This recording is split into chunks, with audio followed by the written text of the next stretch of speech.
Okay. Hello. I'm Mom. I'm me. This is Bert. And that makes 3. It does. So just a quick tidbit. To open the show, we're going to be talking today about Bozeman,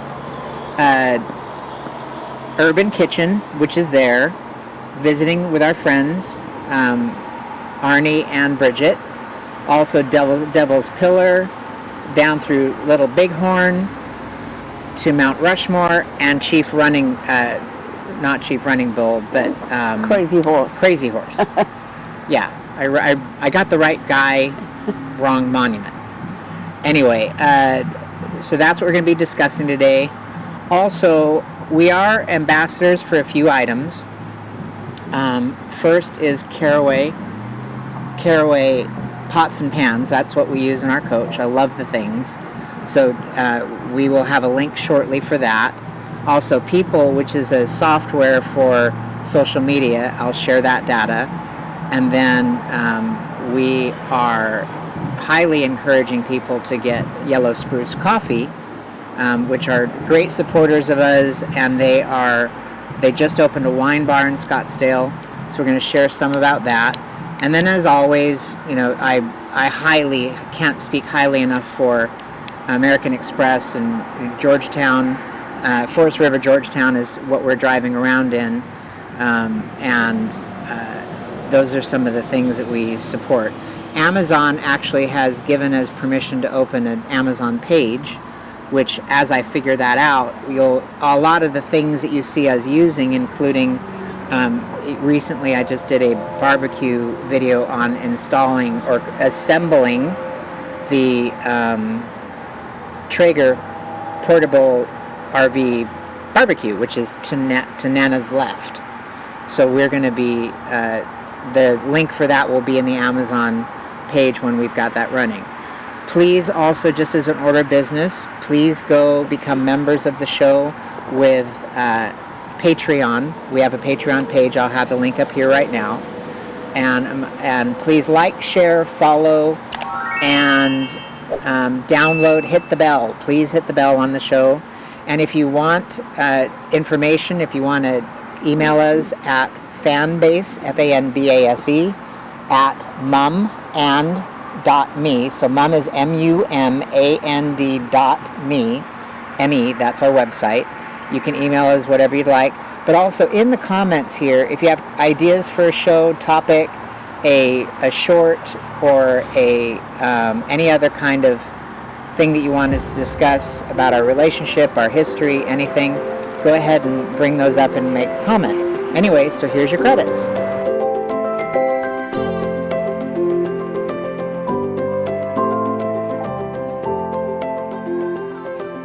So, getting back into the show, we have a few things to talk about today. It's actually quite a lot in one show, so we're going to try to keep it concise and clean. This is actually our second recording. The first one yesterday, my microphone died, so that's my fault. Bert was being a pill, and for whatever reason, we were just very disjointed. It didn't feel right. Yeah, we were kind of rambling. We didn't want to subject you to that. Yeah, so we're trying to get cleaner with what we talk about, and we're taking better notes and getting track of stuff. But one thing I want to unpack first, we left Yellowstone, we went to Bozeman, and Bridget Kavanaugh, we met her a few years prior to COVID. Yeah. We met her, became fast friends. She does reining horse competitions, and so she used to go down to Scottsdale for Westworld on a very regular basis. In fact, I was with her and Arnie. We were sitting there visiting in the stadium when they were filming Yellowstone, the show, so we got to see a lot of that stuff going. It was interesting. But I got to talk about Bridget's horse, and I don't know the name of the horse.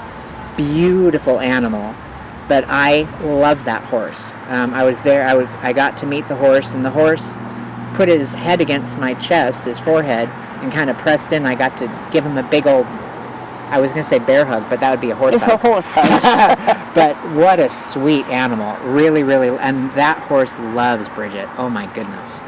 So anyway, we're trying to, as we go around the country, so if you are in a spot and you're interested in having us visit, please let us know where that is, and we're doing our best to run into people and have dinner or coffee or visit or tour. But Bridget actually took time out of her day, showed us around Bozeman. She did. It was beautiful, wasn't it? A very, very beautiful town and quite unique. It's,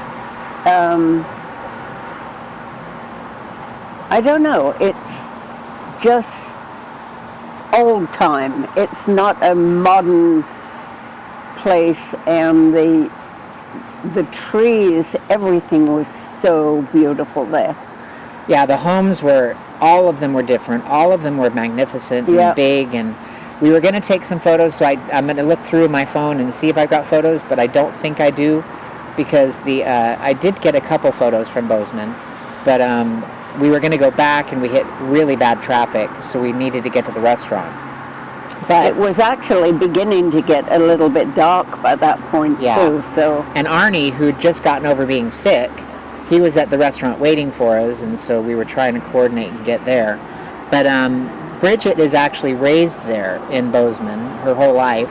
Yeah. Her family's ranch is on the other side of the hills, and we actually had we got to see a couple sculptures, statues, monuments to her family. So that was pretty cool. We were like with a celebrity. That's what I was trying to say yesterday in the recording. We were in a town celebrity, visiting with a town celebrity there. So we were very honored and posh driving around with her. Anyway, so we went to the restaurant, and the restaurant is called Urban Kitchen. Urban Kitchen. Which the couple that owns it, Joseph is his name, and her name is Megan. They are both chefs in their own right. They have opened quite an... This is what I'm trying to read my writing, which my writing really sucks. My friend Joanne Pemberton, who used to work with me, can attest to my writing sucks really bad. Oh, well, I absolutely agree. It's been lousy your entire life. Why would it is so much now? easier to type. I can type faster than you can talk. Yeah. But I cannot write. I'm just horrible at writing. So I whenever I have to write something, I'm miserably unhappy with having to do it. Anyway, so I don't even know how to say the name of the restaurant, so I'll put it in this part of the video. But they opened restaurants, quite a number of them, across the country, and they are rated as chefs. They have Michelin ratings. They've got 4 Michelin stars between them. And the restaurant is an American cuisine, but he has a Sicilian background. His grandmother had a Sicilian, or was Sicilian. So they have a flair to their food. The restaurant itself is just, again, there's some videos here, or pictures, but the restaurant itself was beautiful and really comfortable. The menu was sumptuous. It was totally delicious. And their tea and their coffee, I forgot until just a second. How good was that? Their tea was wonderful. Yep, it was. Which is odd to have something that's that interesting. But Bert is right now looking at people that are walking by. So we're in the hour of that people go walking. I had my first taste of bison. Oh, that's right. It was good though, wasn't it? I had a taste of that. Delicious. Really wonderful. So I highly recommend Urban Kitchen. And this coffee, however, is yellow spruce. Yes. Well, gotta have yellow spruce coffee. Hot Lucy and Brian Fernandez are the owners, and they just opened their wine bar in Scottsdale in Old Town, so check them out. And you're going to hear me say plugs for them a lot because we love them and they're friends. We're not getting paid for them. We just love them. They were actually both sergeants from the police department, Phoenix PD. And when I met them, I've already shared that story, but really, really great friends. So from there, we actually left fairly late that night from the restaurant because we got caught up in visiting.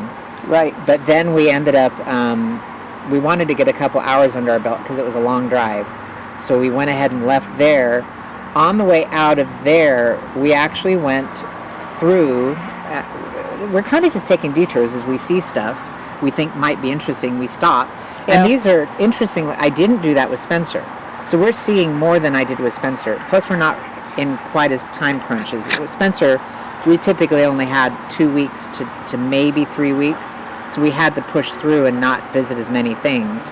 But we went to Devil's Pillar, which is really bizarre. It genuinely looks like the biggest tree stump you'll ever see in your life. And there is actually a theory that it really might be a tree stump.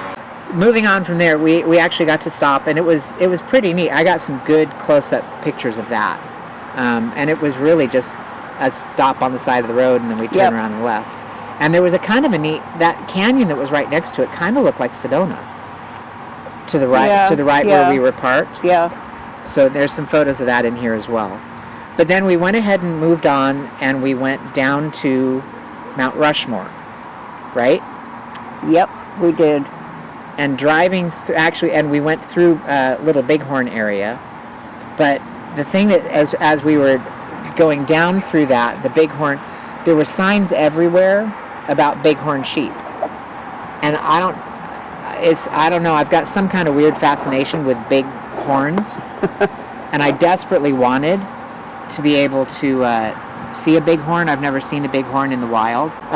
We have, going through the Bighorn area, we had, there was snow everywhere. I'm like, what the heck? It is hot, and there's just random snow. And it was not a little bit of snow. It was stuck snow. It was real, honest to God, snowbanks. And it was just 10 miles. Yep. And then it was all gone. I'm all, what the heck was that? And then you were looking it up, and the weather in that area gets ridiculously cold. It's like one of the coldest spots of all South Dakota, right? Yeah. Just north of Mount Rushmore. Yep. And we're not going to tell you about all the ins and outs of the struggles that we had with equipment and technology and everything else. You can look at our old episode for that. But we had that's where we stayed at Grizzly RV Park, which was beautiful. But from there we went to Mount Rushmore, and this is where I really want to pause for a minute. Mount Rushmore, tell them your desires about Mount Rushmore. Well, it's pretty unique, and it's always been something that I thought, if you're going to go to America, that's one thing you should see. That and Statue of Liberty, you know, I mean, those two things, such a long way apart. And I was so impressed. The faces are enormous, absolutely enormous. And I'm thinking that they should have had the whole body on there, but it would have taken many, many more years to do that. So it is actually designed for that. You can see that they started to carve down into the bust, but it is much, the relief version of it, or the model version of it, is much bigger, and there's a much more detail. And so, but we got some really beautiful up close.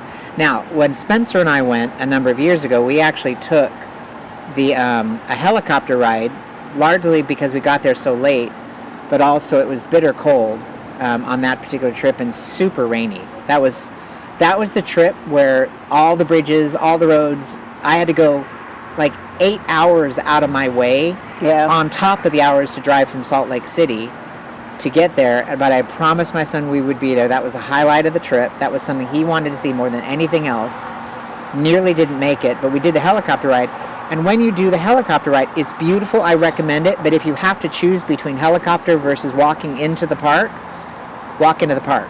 It is so much more impressive when you're looking up at it. It's breathtaking. It's absolutely breathtaking.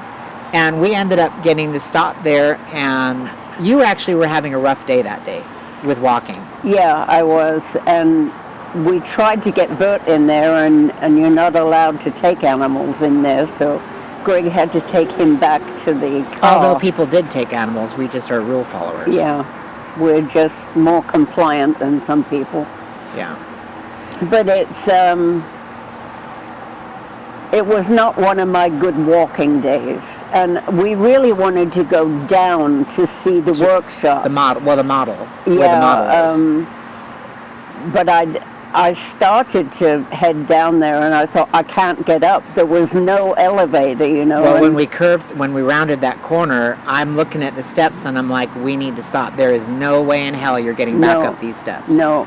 Because that particular day, my back was killing me. I mean, we were both rough.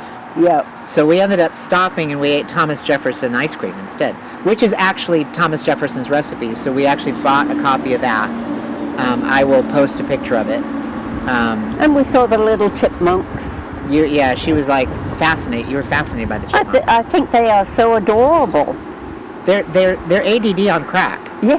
That sucker did not sit still, and he was all over the place. Yeah. It's like, what the heck? Very, very fast. I love the little animals, so yeah. I'm a bit nutty when it comes to that. Well, leave off when it comes to that. You're just a bit nutty. I just realized we are totally filming in the dark. What? We're filming in the dark. Yeah. So I may be able to adjust this a little bit. So I apologize if the quality of this particular video is not that great. We may have to record again tomorrow. We paused the video. We've already recorded this part again previously, so we're going to redo this part because it just got too dark in the video. And I cut it backwards a little bit to where it starts, you can see it starting to go minute by minute too dark. So we started our fire pit. This is the first time we're using it. You're with us. And I did another short video assembling it and explaining how this came about, and our friends David and Chrissy and Kara and Jason and our relationship and how we know them and all the camping that we do together. But anyway, so we wanted to provide more light. So we finished Mount Rushmore, and then we were determined to get to Crazy Horse, which is another monument just 15-20 minutes away from Mount Rushmore. And Uncle Gary, my brother just older than me, is the one who probably impressed on you the most that we really need to go see it. He's been there. And Spencer and I saw it as well from a helicopter again. Not as impressive from a helicopter as it is when you're under it. But and we did not go all the way into that park. You can actually take a bus to the sculpture, which is a mountain. It'll take you all the way up, and you can actually get out and you can walk on the mountain, on the sculpture, on his arm, which is, the people are itty bitty dots, because we were above that looking down, which I'll try to see if I have some photos of it, but that'd be interesting too for you, so you'll see how much it's progressed since I was there. But I got some notes here so I could keep track of some of the details. 1939 is when Chief Running Bull spoke to, please forgive the name, I'm going to bugger it up, but it's Korczak Kolkowski. I think I said it right. That's when they first discussed. Kolkowski was a sculptor, and Chief Running Bull wanted a national monument for not just the Sioux tribe, but all Native Americans. And they were originally looking at putting it on national land and decided not to, because they didn't want to run into problems of funding where all of a sudden the thing stopped. So it is still being built today and sculpted. So Kodzowski, when he met with them, had a sculpture, went to war, did the research, came back and finally moved to South Dakota, and then started this project. It was 9 years of project development before the thing ever started. So the first blast, this is the thing, if you're a demolition expert, please chime in and tell me how this works, because I am astonished. There's a video that they show you in the theater on this property where they are, doesn't that feel good? It's kind of chilly, Gregory. Well, put your hands out. This is hot. It's back there. Her ass end is chilly. Well, you can always stand up and rotate yourself. Mm-hmm. You can be the That rotisserie. would be attractive. So, anyway, there's a theater you can go into, and see the hard time she gives me? She takes me off my train of thought. huh. And the theater shows you this video where they've got the blast set up, and 1 minute there's mountain. They press the plunger and boom, suddenly you have eyes and mouth. I am fascinated the fact that you can take something as destructive as dynamite and create a sculpture out of it. And it obviously it wasn't refined at that moment, but it is clear what you're looking at in a moment. It is bizarre. I want to know, when you look at this sculpture, where they've got to so far isn't even, not even a quarter of the sculpture. No. Like but it's already behemoth size. It's way bigger than a person, like many stories tall. But it's not even a quarter of the sculpture. It's going to include, it's just here, up, and his right arm pointing. But everything from there down to the ground where his feet are, and the horse is running, the whole horse has got to be sculpted. What happens when they're underneath, where the hole is under his arm, and they blast and there's a fault line, or you don't know the fault line's there, and they drop the whole arm? But they would have done all kinds of x-rays. But how? I have to study this more, because now I will follow this more for the rest of my life now, because I'm fascinated by the dynamite. How do you know there's not a fault line in that mountain somewhere? Are you gluing it together? You crazy glue? Are you using rubber cement? I don't know what you're doing. It is fascinating to me that they can use dynamite, and they're so precise with the dynamite that you get eyeballs and a mouth out of blast. I don't know how they do that. It's bizarre. It's really bizarre. So we went there, and I'm going to re-record this because I don't remember if this was part of our discussion already. I think it was after Crazy Horse. Why was Mount Rushmore so important to you? I want to talk a little bit about your achieving your citizenship. Part of my bucket list. It was at the top of my bucket list. But why? Because you talked about it when you came to America. Explain that part of your life, about your citizenship. My citizenship was quite unique as citizenships go, I think, because the military was sending us back to England. I did not know this before tonight, by the way. Yeah. They were adamant that we have to go back, and I just dug in my heels. I said, one way or another, I'm staying here. I'm not going anywhere until I get my citizenship. And who did you say that to? I said it to one of the sergeants that was actually in the middle of trying to get our rotation going. And so you told the commander? He went to the base commander and says she won't go. She's refusing to go. And I don't know how you managed to say that to anybody in authority in the Air Force. You know, it didn't make any sense. And you're not even in the Air Force. No. But they got you where? Huh? They got you transported to where? We actually didn't transport anywhere at that particular point. But you had to go somewhere. They got you somewhere. They got me to Lawton, Oklahoma, which was where the next immigration was going to be taking place. And I had, as I recall, about 4 weeks to actually learn the entire Constitution, the Bill of Rights, the whole thing. When you'd been studying already for a while, right? Yeah, I had been doing that since I married my husband, because I knew at some point I was going to have to take my citizenship. That's my dad, John Frank. Yeah, and I was born Gregory Frank, not Gregory Davis. Yeah. So anyway, I had good friends who lived next door, and they tested me on the Constitution. I literally knew it word for word, and I wasn't about to mess up. And there was a new amendment created and approved that week that I went to take. I didn't know this either. Yeah, that's when that happened? It was the 28th Amendment, I think. And so I learned that one, and that was one of the questions that he asked me when I was taking my test. And he says, "What is the last amendment?" And so I told him, because it was just then. He says, "You really know?" I said, "Yep, I do." Well, and the thing that I love about this particular story is the pride you feel in being American.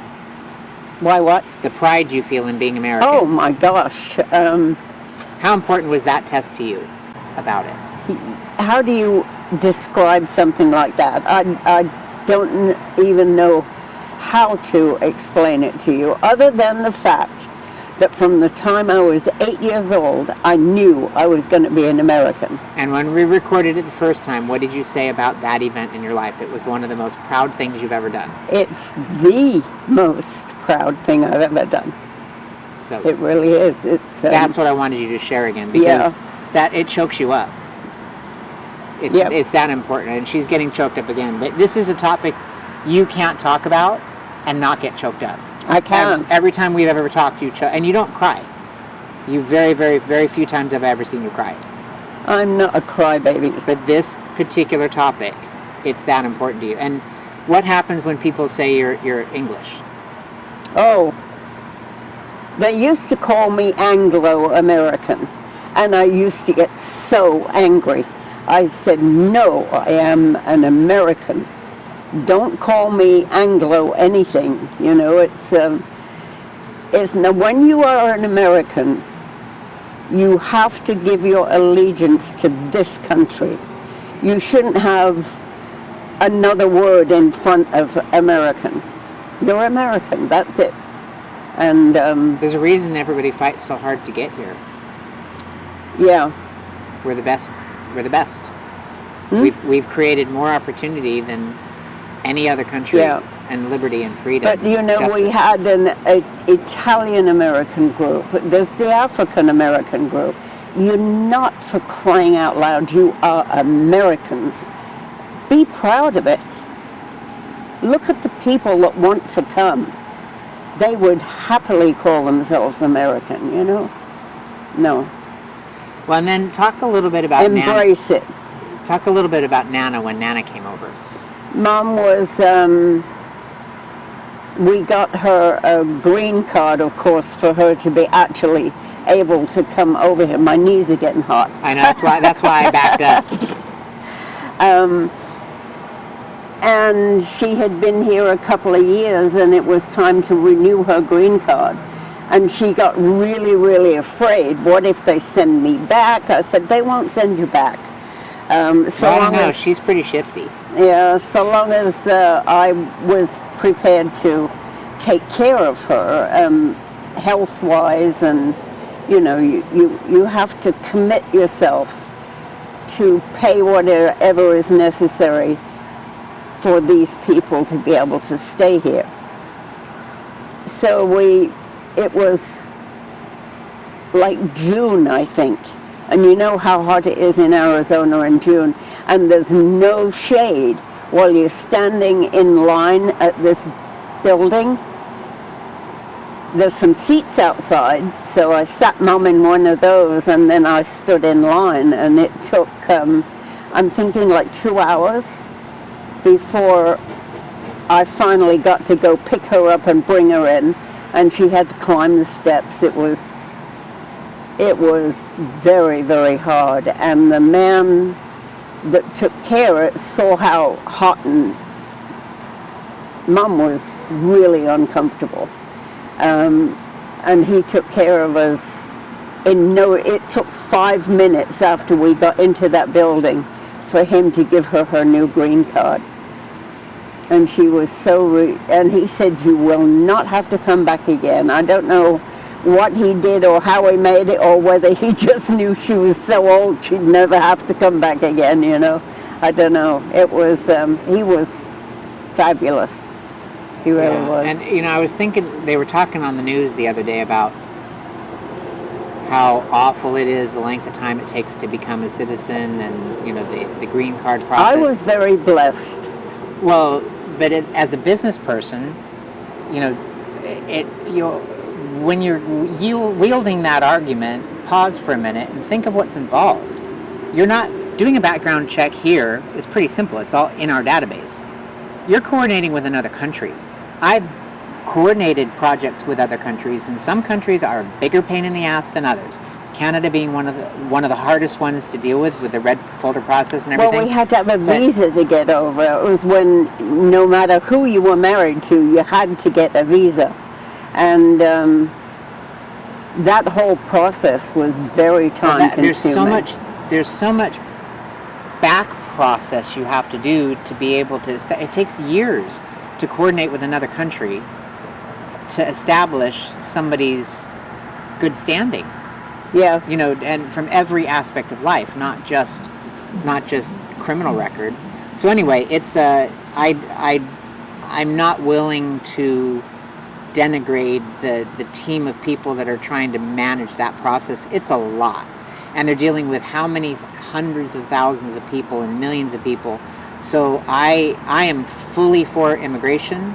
I'm fully for letting anybody come through if you do it legally. The right way.